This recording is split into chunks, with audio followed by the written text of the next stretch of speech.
videos there and connect each other, guys. I'm sorry, I'm just editing some videos. Marion, hello. Makinig muna kayo ng papadudot. Hindi na kami mamamasukan. Magne-negosyo na lamang kami. Masarap pa rin mamuhay sa probinsya dahil sariwang hangin at makakabili ka pa ng fresh na gulay at patis na kapag malapit sa dagat tulad sa probinsya namin sa Pati yung cellphone na yan. Big mag-overheat. Pero Pag-vlog maganda ajay. rin na ang nakahanap kami ng condo sharing.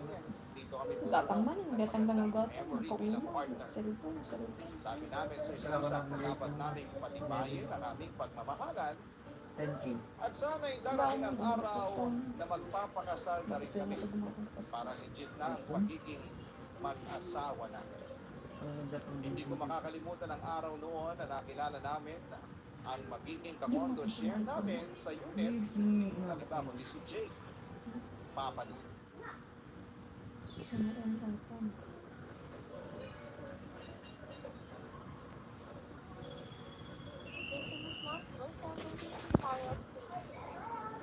Papa Dudu.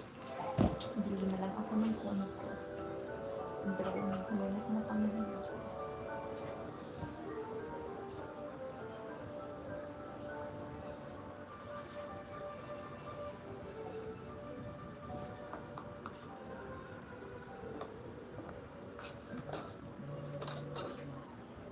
Hi. Hello! Siguro sila Ruby at Harold. Oo, kami nga. Ikaw si... Ano yung laruan ng Roblox? Ako si Jake. Pasok kayo. Salamat. I don't know what is there. Paayos. Over 13 Kung nga pala mga kasama billion niyo please. dito. Sinimulan ako nung may-ari na darating kayo ngayon. Okay, I will try Nag-iwin later. kayo nitong unit. Wala ako nun. Nasa school ako. Program kasi yung anak ko nun. Ay, welcome nga pala sa inyo. Kumuha kayo nitong cookies. Gusto niyo ba ng kape o juice? Ang bait mo naman, may pa-cookies pa. Salamat ha. Nagabala ka pa. Wala yung mali. Sabi ko nga, mas okay na magkakilala na tayo hanggang para walang kailangan.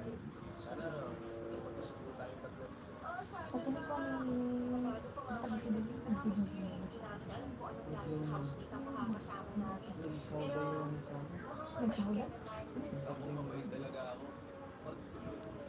Wala naman pala ang mga ito. Isang probinsya pala kayo. Sa balance, kayo po. Sa South ako, Alpal. Ang lahat pala. Oo, medyo. Pero dito na ako napagpag.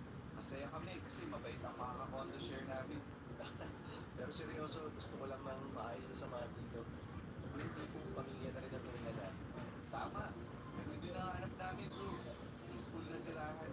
Tsaka makakatipid at makakaipon. Ang mahal kasi ng renta dito sa Manila. Oo, iba talaga dito sa Metro Manila. And speaking of pamilya, remind ko lang kayo ha, kung alam kong sinila, baka may araw na makulit yung bata, kaya magpasensya nyo na. Mabait naman yun, pero alam mo na, bata. Tahimik lang siya ngayon kasi naglalaro lang sa kwarto. Isa sa tapo niya. Ay, ganyan na ang mga bata ngayon. Nakawala sa tablet at cellphone. Pero kapag magkaanak tayo, gusto ko walang ganyan ha. Okay yan ang bata ka rin, bro.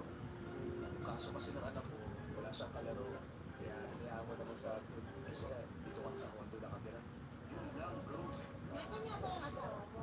Nasa Dubai, OFW yun. Nagtatrabaho sa hotel ko. Ako naman work from home, kaya ako ang nag-aalaga ng iba. Kaya pasensya na talaga kayo kung minsan marinig ko siya kumakanta o sumisigaw habang naglalaro. Kaya sabi ko ano niya, bata ayos lang yun. Mas mabuti na yung masaya ang bahay kaysa sobrang tahimik. Tama. At least may bata nakakagaan ng friends. Salamat pinakabahan niya ako kasi baka maabala kayo. Pero kung may problema, sabihin niyo lang. Ganun din kami, bro. Sabihin mo lang kung may supply kami. Oo, halimbawa, maingay ka din. O may bisita, headset ka namin. Maganda yan. Maraming salamat. Ay, nga pala. Mahilig ba kayo sa kape? May espresso machine ako sa kitchen. Nabili niyo lang kung kailan yung gusto. Ayos yan. Coffee is life, bro. I see. Grabe, mukhang magka-virus tayo dito. Ay, talaga